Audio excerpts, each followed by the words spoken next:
Pareço saudável? Demais até agora.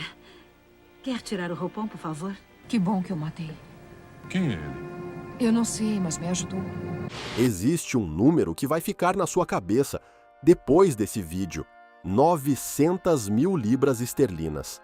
Esse foi o orçamento que um estúdio entregou para o quarto filme de James Bond. Um filme que já carregava o peso de uma guerra judicial de anos, um ator que queria sair, um roteiro que pertencia a duas pessoas ao mesmo tempo e cenas subaquáticas que quase afundaram a produção antes de qualquer câmera ligar. E mesmo assim, com todo esse caos por trás das câmeras, com toda essa briga, esse ego, essa confusão de direitos e contratos, o filme arrecadou mais de 63 milhões de dólares no mundo inteiro. Foi a maior bilheteria da franquia até aquele momento. Isso não é coincidência. Essa é a história que ninguém te conta quando fala de Thunderball. Hoje você vai descobrir 20 fatos sobre 007 contra a chantagem atômica. O filme de 1965 que quase destruiu a franquia por dentro antes de salvá-la por fora. Bastidores que a produção tentou enterrar. Decisões que pareciam erradas. Brigas que duraram décadas. E pelo menos um detalhe que vai mudar completamente a forma como você assiste a esse filme da próxima vez. Fica até o fim. O último fato é o que amarra tudo. Vamos começar pelo começo. Pelo motivo pelo qual esse filme existe do jeito que existe, Thunderball deveria ter sido o primeiro filme de James Bond, não o quarto.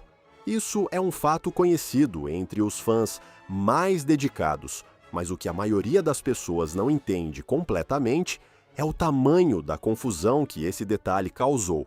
Anos antes de qualquer câmera ligar, Ian Fleming trabalhou com um grupo de pessoas numa adaptação de Bond para a televisão americana. Um dos colaboradores desse projeto era um produtor irlandês chamado Kevin McClory. O projeto nunca chegou a ser filmado, mas as ideias desenvolvidas naquele processo, os personagens, a organização criminosa, os cenários, entraram nos romances de Fleming. Thunderball, o livro, usou material que tinha sido criado em colaboração. McClory não deixou passar. Ele processou Fleming e ganhou. O acordo judicial deu a McClory direitos sobre elementos específicos da história e dos personagens criados naquele processo. Isso incluía a Spectre como organização. Isso incluía o vilão Blofeld. Isso incluía o próprio enredo de Thunderball, quando Albert Broccoli e Harry Saltzman quiseram adaptar o livro para o cinema, tiveram que sentar à mesa com um homem que não era funcionário deles, não compartilhava a visão deles e tinha poder legal suficiente para travar tudo. O resultado foi que Kevin McClory aparece nos créditos de Thunderball como produtor, não como convidado, como produtor. Fato número 1. O quarto filme de James Bond foi coproduzido por um homem que chegou ao projeto através de um processo judicial. Essa tensão estava presente em cada decisão de produção, em cada negociação, em cada dia de filmagem. Agora sobre o ator. Porque Sean Connery filmou Thunderball com um pé fora da franquia, e isso aparece na tela se você souber onde olhar. Depois de 3 filmes, Connery estava esgotado de um jeito que ia muito além do cansaço físico. Ele sentia que Bond estava engolindo a identidade pública dele, que cada papel que tentava fora da franquia era avaliado pelo filtro de 007, que o personagem tinha se tornado uma prisão dourada. Thunderball piorou tudo. As filmagens nas Bahamas duraram meses. As cenas subaquáticas exigiam mergulho real, em condições que não eram controladas como num estúdio. O cronograma atrasava sem parar, porque filmar debaixo d'água é uma das coisas tecnicamente mais difíceis que existe no cinema, especialmente em 1965, quando o equipamento ainda era primitivo comparado ao que existe hoje. Connery chegou ao set sabendo que aquele seria provavelmente o último compromisso dele com a franquia. Ele ainda não tinha anunciado, mas já tinha tomado a decisão por dentro. Fato número 2. A performance de Connery em Thunderball é a de um homem se despedindo, não de forma óbvia, não de um jeito que estrague o filme, mas existe uma leveza diferente, com uma distância calculada, que os fãs que assistem sabendo disso conseguem sentir. A batalha subaquática do clímax, aquela sequência longa e intensa, com dezenas de mergulhadores dos dois lados lutando com arpões e facas. É um dos momentos mais ambiciosos que o cinema de ação tinha tentado até aquele ponto. É também um dos mais caóticos de se produzir. Os atores dentro das fantasias de mergulho mal conseguiam se enxergar. A visibilidade nas locações reais era limitada. As fantasias prendiam o movimento de um jeito que tornava qualquer coreografia de luta praticamente impossível de executar com precisão. Vários dias de filmagem foram jogados fora porque simplesmente ninguém conseguia saber onde estava dentro do plano. O diretor Terence Young, que tinha estabelecido o tom visual dos 2 primeiros filmes, não estava mais no comando. O Guy Hamilton assumiu a direção, e a sequência subaquática foi o maior desafio que ele enfrentou. Não por falta de talento, mas pela impossibilidade logística pura do que estava sendo pedido. Fato número 3. A batalha final de Thunderball foi filmada ao longo de semanas, com um número de tomadas descartadas que a produção nunca divulgou. O que você vê na tela é o resultado de uma edição que trabalhou com o material que sobrou, não com o que foi planejado. Sobre o jetpack, a cena de abertura de Thunderball, com Bond usando um jetpack para escapar dos inimigos, é até hoje uma das aberturas mais marcantes da franquia. E ela quase não existiu. O jetpack era real, funcional, desenvolvido pela Bell Aerosystems para uso militar nos Estados Unidos. A produção conseguiu acesso ao equipamento e ao piloto especialista que o operava. Há um cara chamado Bill Suitor. O problema era o tempo de voo. O jetpack funcionava por aproximadamente 26 segundos. Não tinha como esticar esse tempo. Não tinha como ensaiar o quanto era necessário. Cada voo era um evento único que precisava ser capturado em câmera de forma aproveitável. A equipe montou múltiplos ângulos de câmera para garantir a cobertura máxima de cada tentativa. E o resultado que você vê no filme é a junção dos melhores momentos de um número muito limitado de voos reais. Fato número 4. A cena do jetpack durou mais nas telas do que qualquer voo real poderia durar. A edição criou tempo onde a física não deixava. Tom Jones gravou a música tema de Thunderball, aquela faixa de abertura com orquestra explosiva, aquelas cordas, aquela construção crescente que termina numa nota sustentada, que parece impossível de sair de um ser humano. Jones sustentou essa nota final. E segundo relatos amplamente documentados, assim que a gravação terminou, ele desmaiou no estúdio. A versão que a produção abraçou ao longo dos anos é quase heróica. O homem deu tudo o que tinha, entregou a nota e apagou. É o tipo de história que parece inventada, mas tem testemunhas suficientes para ser levada a sério. O que a produção nunca quis destacar é o que isso diz sobre as condições da gravação, a pressão que os artistas envolvidos na franquia enfrentavam para entregar algo à altura de uma expectativa que crescia a cada filme.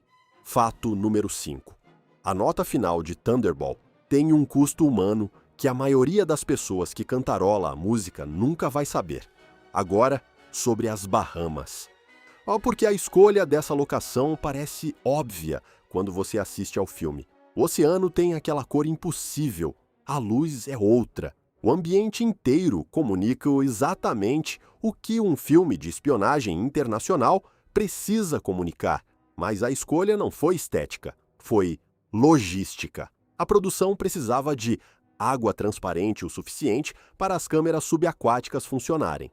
precisava de profundidade controlável, precisava de infraestrutura para suportar uma produção daquele tamanho e precisava de um governo local cooperativo o suficiente para permitir filmagens em locações abertas. As Bahamas atendiam a todos esses critérios. A Jamaica, usada nos filmes anteriores, não tinha as mesmas condições para filmagem subaquática em larga escala. O paraíso que você vê na tela foi escolhido por planilha, não por inspiração. Fato número 6. A locação mais bonita da franquia, até aquele ponto, foi escolhida porque atendia a especificações técnicas. A beleza foi consequência, não intenção. Claudine Auger como Dominique, a Bond Girl principal de Thunderball. Ela tinha vencido um concurso de beleza na França e feito poucos papéis antes de ser escalada para o filme. O que a maioria das pessoas não sabe é que a voz dela foi dublada na versão em inglês, do mesmo jeito que tinha acontecido com Ursula Andress em Doutor Nome.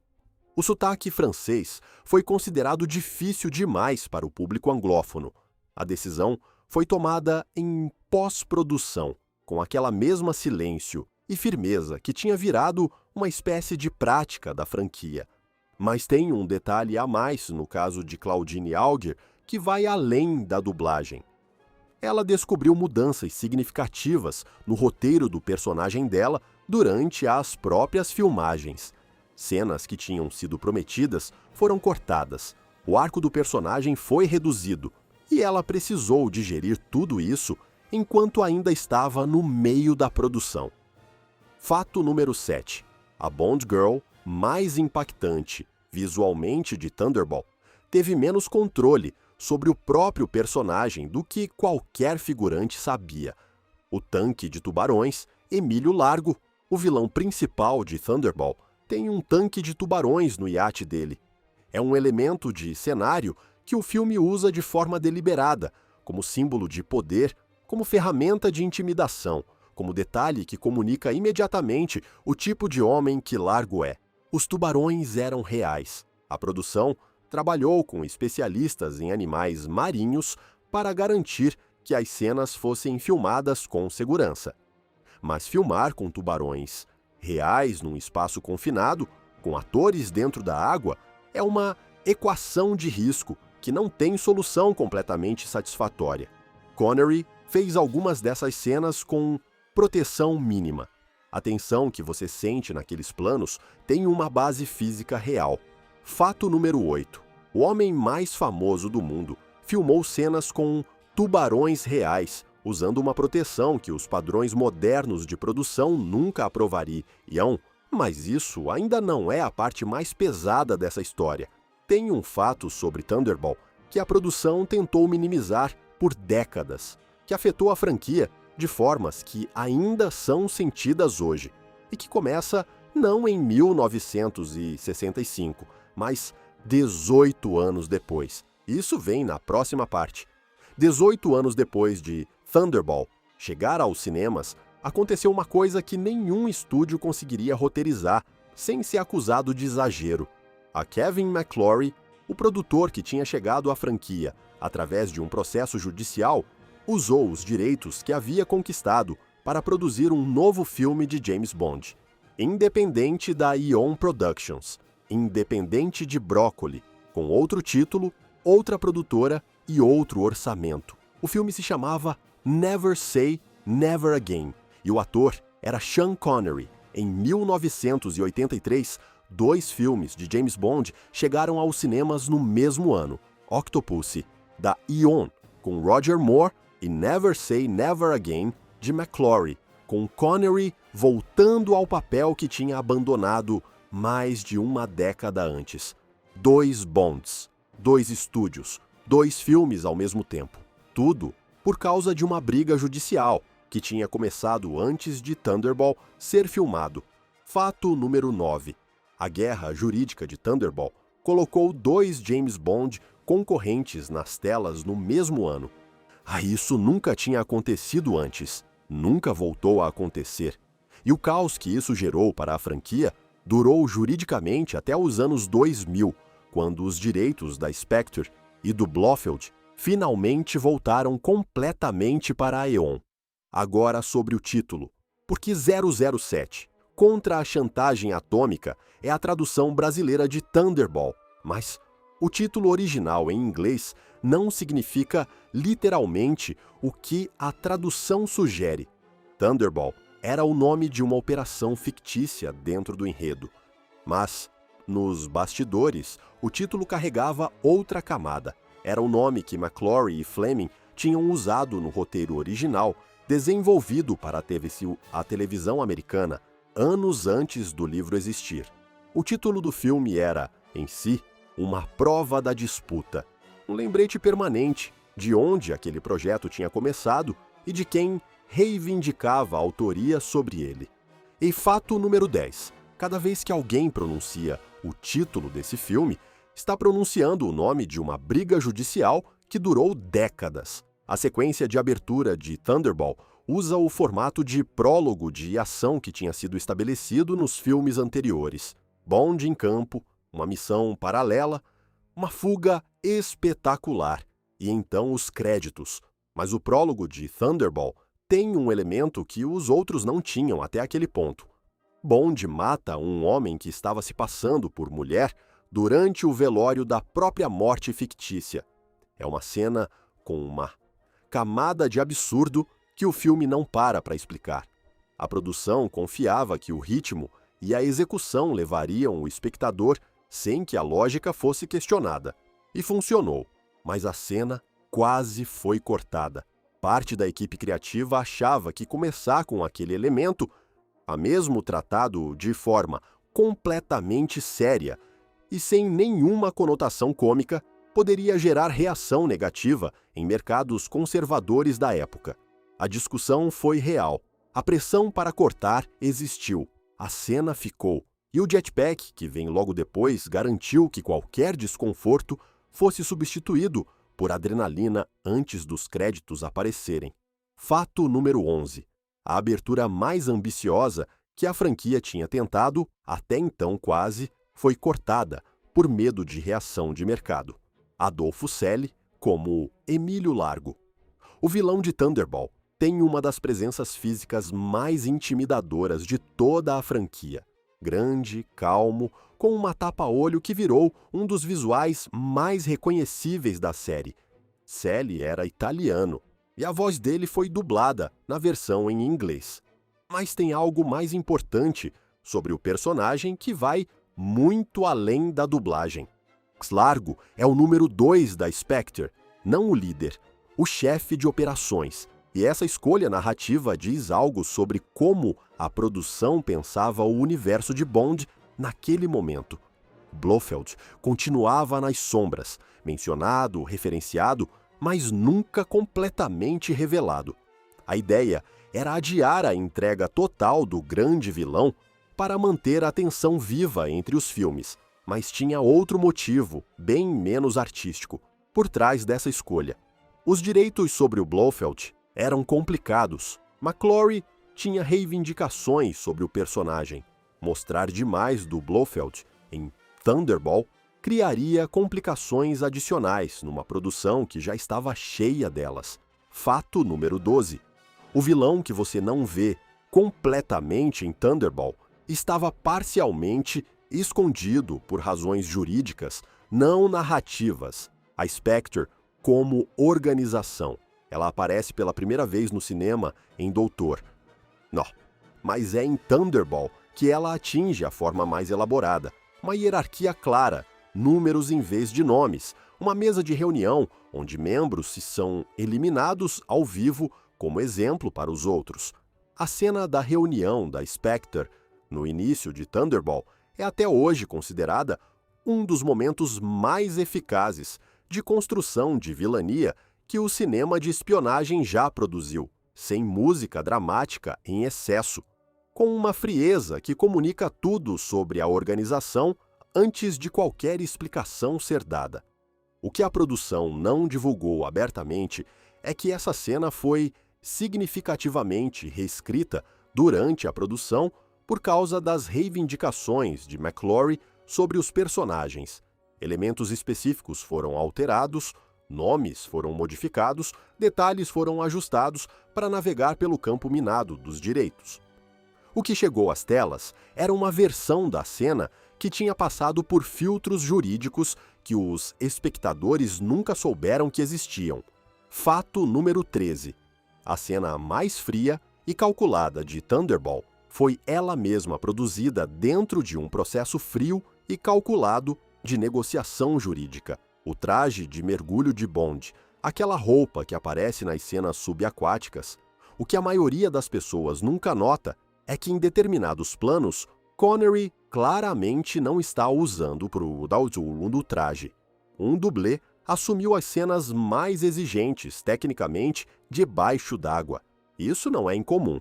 O que é incomum é a quantidade de vezes que isso acontece em Thunderball comparado aos filmes anteriores. As exigências das cenas subaquáticas eram de outro nível. A duração dos planos era maior. As coreografias eram mais complexas. E Connery, já com a decisão tomada de sair da franquia, não tinha o mesmo comprometimento com os riscos físicos que tinha demonstrado nos primeiros filmes. A equipe de dublês de Thunderball foi a maior que a franquia tinha usado até aquele momento. E a produção nunca quis que fosse isso que as pessoas lembrassem do filme. Fato número 14. O filme mais fisicamente ambicioso da franquia até 1965 foi também o filme em que o protagonista estava menos presente nas cenas de ação. A trilha sonora de John Barry. Além da música tema de Tom Jones, Barry compôs toda a trilha instrumental do filme. E tem uma sequência específica, a música que toca durante as cenas subaquáticas, que Barry considerava uma das composições mais desafiadoras da carreira dele. Música subaquática precisa funcionar em câmera lenta. Os cortes são mais lentos. O ritmo visual é completamente diferente de uma cena de perseguição em terra. Barry teve que compor para um tempo diferente, uma estética diferente, uma experiência sensorial que o cinema raramente tinha tentado em larga escala até aquele ponto. O resultado foi uma das trilhas mais atmosféricas da era Connery. E quase ninguém sabe que ela existe porque a maioria das pessoas associa Thunderball apenas à música tema. Fato número 15. O trabalho mais sofisticado de John Barry em Thunderball é exatamente o trabalho que ninguém lembra. O enredo central. Uma organização criminosa rouba ogivas nucleares e exige resgate dos governos ocidentais.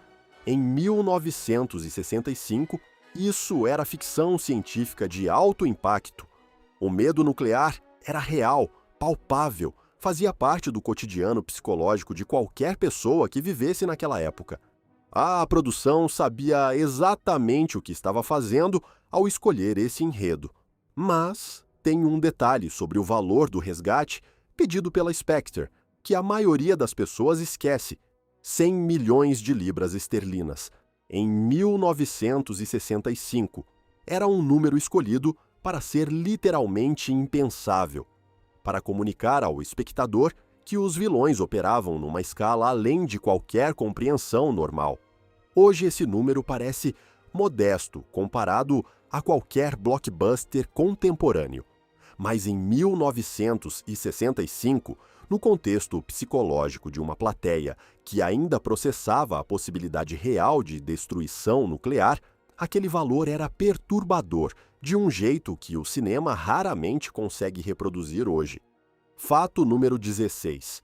O resgate de Thunderball foi calculado para ser a coisa mais assustadora que uma plateia de 1965 conseguia imaginar. E funcionou.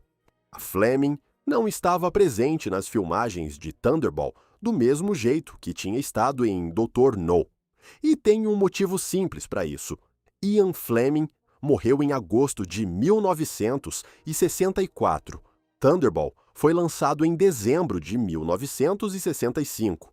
Ele não chegou a ver o filme, que tinha causado a maior briga jurídica da vida profissional dele chegar às telas.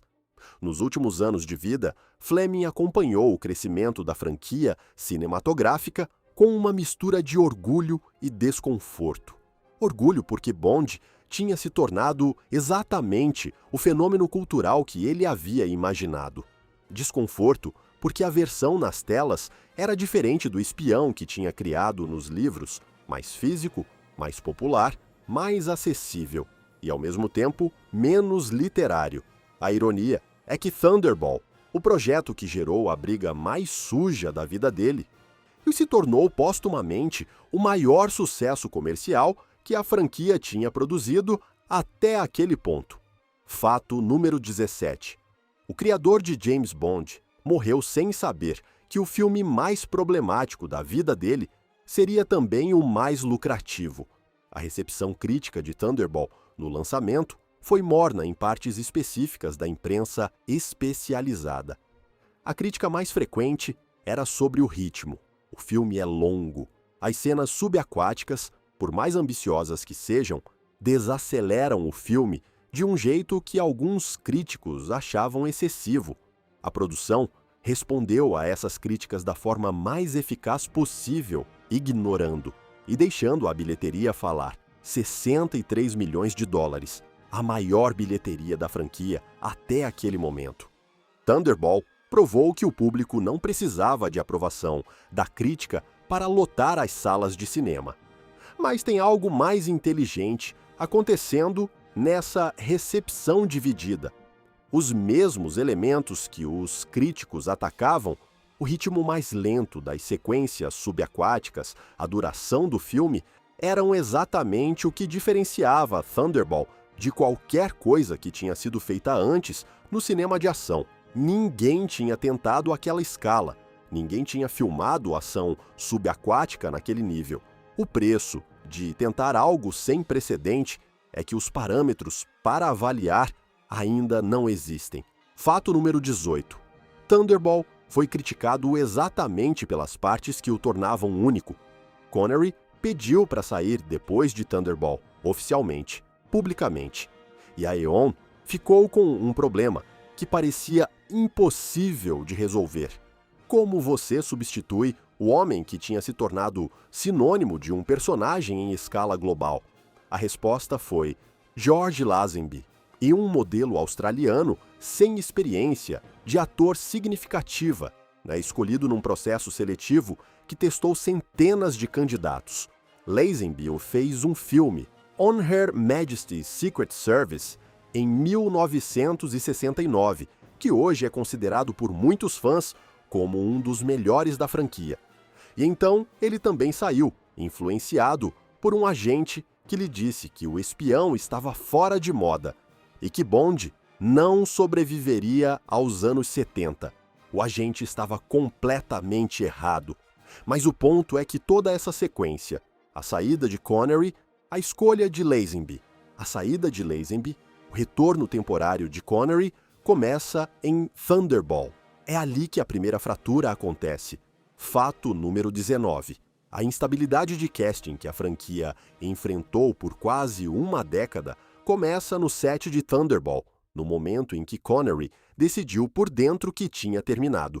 E agora, o fato que amarra tudo. Thunderball foi feito sob condições que deveriam ter destruído o filme. Uma briga judicial em andamento, um ator que queria sair, um coprodutor imposto por decisão de tribunal, cenas que eram tecnicamente quase impossíveis para a época, um criador que morreu antes de ver o resultado. E o filme funcionou, não apesar dessas condições, de um jeito estranho por causa delas. A tensão entre McClory e a Eon forçou decisões criativas que ninguém teria tomado num processo tranquilo. A ambição das cenas subaquáticas existiu em parte porque havia algo a provar. O fato de Connery estar se despedindo por dentro deu à performance dele uma qualidade que filmes de transição às vezes têm.